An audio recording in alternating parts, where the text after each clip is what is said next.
So what's up you guys, welcome back to a brand new video my friends. So today I will be showing you guys on how to care for discus fish. Okay yes, so discus fish are from Amazon rivers. When they're caught in the Amazon rivers, they're known as a wild discus. So the wild discus can be quite challenging to keep, but these discus, they're probably like bred by the local breeders to enhance these various colors and the types, basically like the checkerboard discus, Turkish blues, red melons, and there's so much of varieties of discus types. But I'm gonna show you guys on how to care for discus fish. So let's move on to the topic right now. Okay guys, so when it's beginning to keep discus, I'm not just saying you guys that this is not a beginner fish, right? So if you're starting to keep fish, don't go for discus, right? Discus are of fish types which are like for intermediate fish keepers, like much advanced.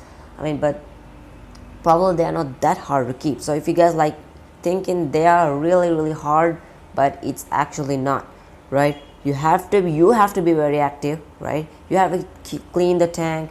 You have to do a good water change. If you do quite good water changes, you can definitely keep this fish very healthy. I gotta say that. So the basic trick is doing good amount of water changes and keeping the tank very clean. You have to siphon the tank. If you're leaving the tank bare bottom, is much easier. So let's talk about the tank setup.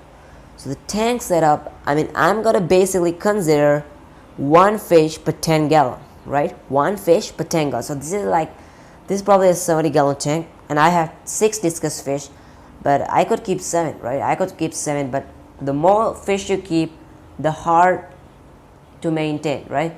I gotta say guys that.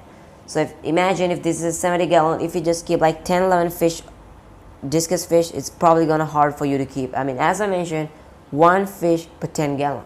Keep that in mind. Okay, so next up, the filtration. You have to provide a good filtration for discus because discus really need crystal clear water, right? They don't need water with ammonia, nitrates. You have to keep the nitrates low, no fish poop.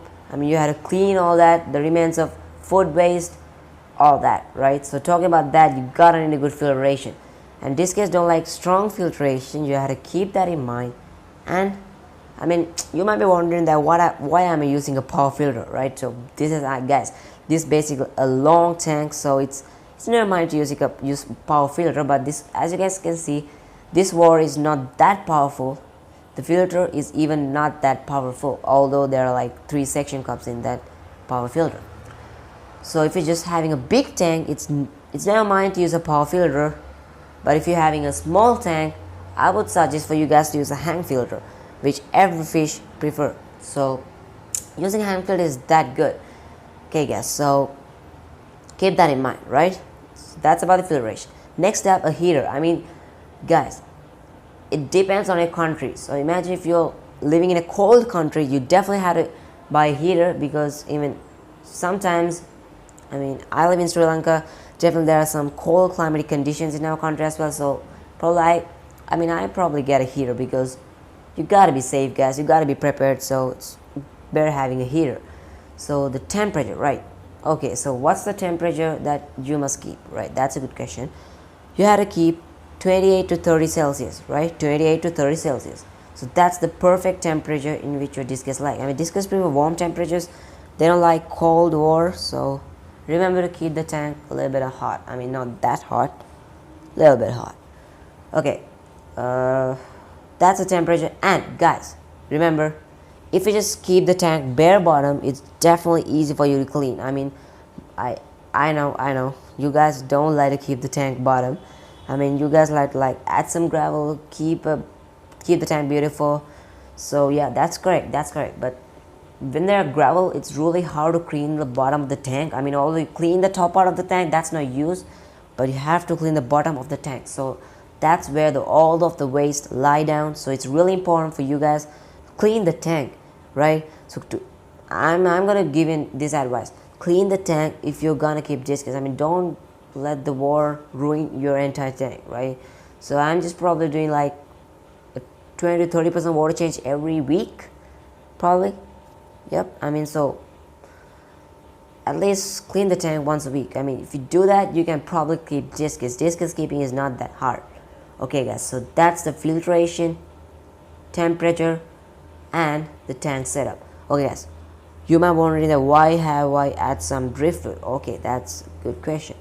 So driftwood are really important because I mean guys, if you just leave the tank just bare bottom, I mean Discus need to have some privacy, right? You gotta provide them some driftwood and some hiding spots, so when they get when they get scared, they gotta need some hiding spots. So just add some driftwood if you just leave in the tank bare bottom. Okay, next up, the food. Okay, the food is really important guys. Discus growth, you need to have good growth in the Discus fish, so the food is really that important. So I'm just providing them the Discus fish, which is known as lucky bamboo. I mean, it's really good, but I suggest you guys to provide the beef heart, which is really good with protein. Beef heart mix, I mean not just the beef heart, the beef heart mix. So it contains the just optimum protein for your Discus fish, and which provide the best optimal growth. I mean, most of the breeders use the beef heart because that's really good. I mean, it gives a shocking growth for your fish. I mean, trust me guys, beef heart, the excellent trick. I mean, it's probably cheap. Getting the beef heart mix is really cheap than local food, so you can just like feed them. I mean, the feeding, you gotta know about the feeding, right? Just don't just feed your fish like overfeed, right? If you just overfeed your fish probably gonna die, so keep that in mind. Do not overfeed your fish. Okay, so I'm just feeding like 3 times a day, probably like 3 times. But if you just have small fish like this, which is right here, you gotta feed them like probably like every 4 hours, right? I mean, overfeeding is not like feeding them many times. Overfeeding is that when you feed them once, don't give them so much lot of food, as the fish don't have time to digest those. So I mean, when you're feeding once, don't give so much a lot of food. I mean, that's what you call overfeeding, right? Not like feeding them all the time. So that's kind of a different story. Okay guys, so I guess that's the basic setup of Discus keeping and Discus care. So thank you for watching this video guys. So I guess you learned a lot from this video. If you do learn, and if this video was helpful, make sure to click the like button guys, hit the subscribe button, hit the notification bell guys, and follow me on Instagram. So see you guys in my next video guys. Peace out.